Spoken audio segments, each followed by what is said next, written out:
Hello everyone, William here.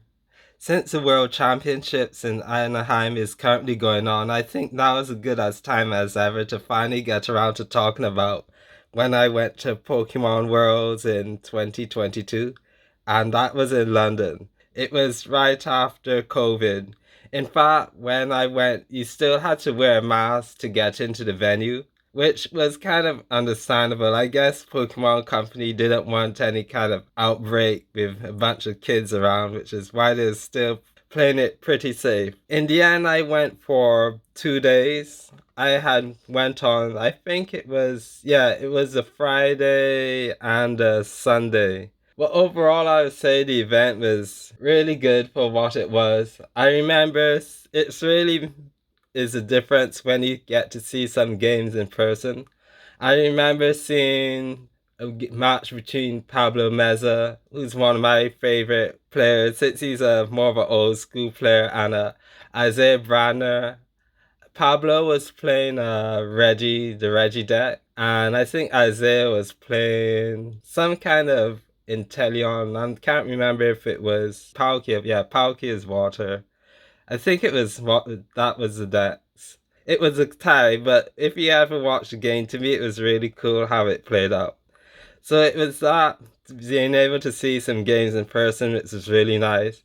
I also saw. I'm not really big into creators, but I saw Omnipoke and I asked for a photo with him. I saw some other bigger ones, but I'm not really into the big like Leonhardt and those guys. There was lots of other games. Obviously, they have the VGC and they have I think it's Unite. All of those were kind of playing simultaneously at the same time, which I sometimes never really knew that happens, but yeah, it kind of makes sense. So I watched a bit of those, but I was really mainly just there for the TCG side of it. Also, one thing that even though I mainly went to watch, I also wanted to buy some cards while I was there. And there were some vendors set up. It was technically a trade area, but it was kind of felt more like a mini like card show where they had a lot more people there trying to sell cards. And what was fascinating was how a lot of them were from different parts of the world. It wasn't really that many UK sellers from what I could remember. And I'm going to have a picture of some of the cards I got on the very first day. They could see there was a trainer set. That's the gym badge set. I bought a whole set of 8 there from a person who was from Italy. I still have their business card. They did a really good deal on the 8. I never bought those cards before because I wanted to buy all 8 at one time, and most sellers I saw online only had a couple, so getting all 8 was pretty convenient. I also got a few artist cards from Jimeno, which you could probably see in the photo. Some of those actually sold off recently, and you could see some Nessa sleeves I bought. I think I had those sleeves before, but I figured I'd get an extra set, even though I don't use them too often. And in the upper left corner, you could see I think it's the Champions Festival promo. If if there was one card I wanted to buy while I was at the event, it was that one, just because I knew it would be tied to the World Championships in London and have a London theme. I don't want to say a really good price, but I was surprised how cheap they were selling on the day. I believe most players had gotten their cards on the Thursday, so they might have been even cheaper on the Thursday. So then we come to Sunday, and getting there was a bit of an inconvenience because there was a train strike going on.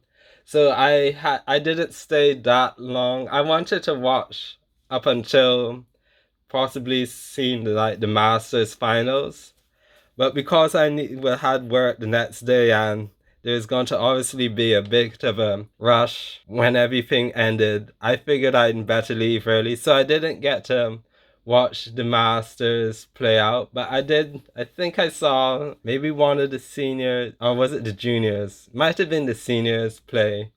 So at that time on the Sunday, I didn't watch too much because I wanted to just be kind of in and out because I that on the Sunday I actually managed to book a slot for the Pokemon Center.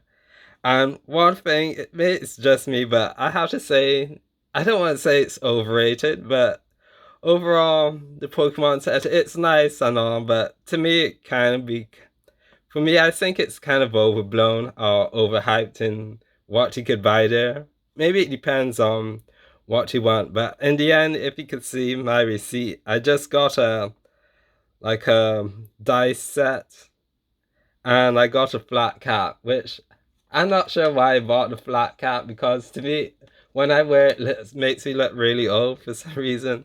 Obviously I don't have the style for it. I probably should have just bought a t-shirt instead. And the dice set, I sort of open it up, but I realize I don't play that much to actually use it. So that was dice set. I sold that. So in a way, it really didn't make sense for me to go to the Pokemon Center, but I didn't spend that much, so it was okay. After going to the Pokemon Center, I figured I'd visit kind of the trading area. Well, it was more of a selling area one last time before I tried to head home before the rush and dealing with trying to catch a coach since the trains weren't running. And I figured, well, I have the Champions Festival promo, but maybe the staff version might be better. So I was looking at this point on the Sunday, a lot of the staff members had received their staff copies, and some were actively selling.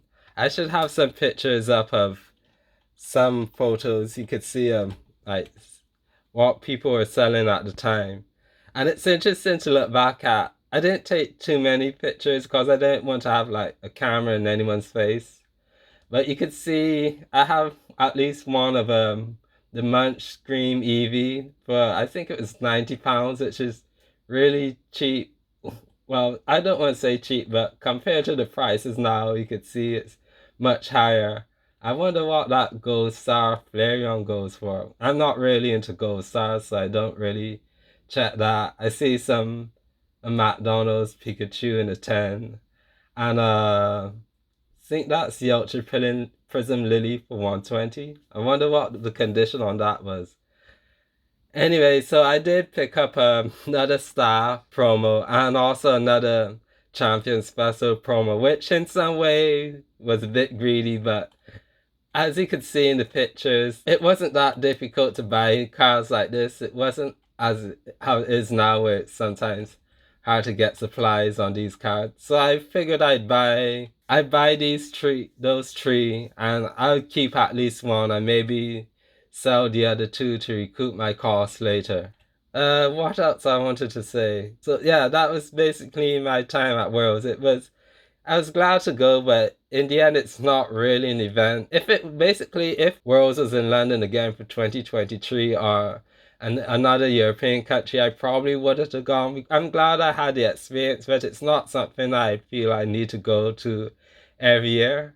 Another thing is, there are some cars that once they reach a certain price point, I just sell because I never really have a connection to it. And that's why I didn't show any Champions Festival cards because I sold them all. The staff copy, to me, it didn't stand out that much, so I sold that. I think that went to someone in Australia. And I finally sold my last Champions Festival. I kept one for close to a year, but then eventually sold that because I realized it's like with the Art Academy and some other cards that go up in price, I'm not really that attached to the card, and I still have my badge as a souvenir.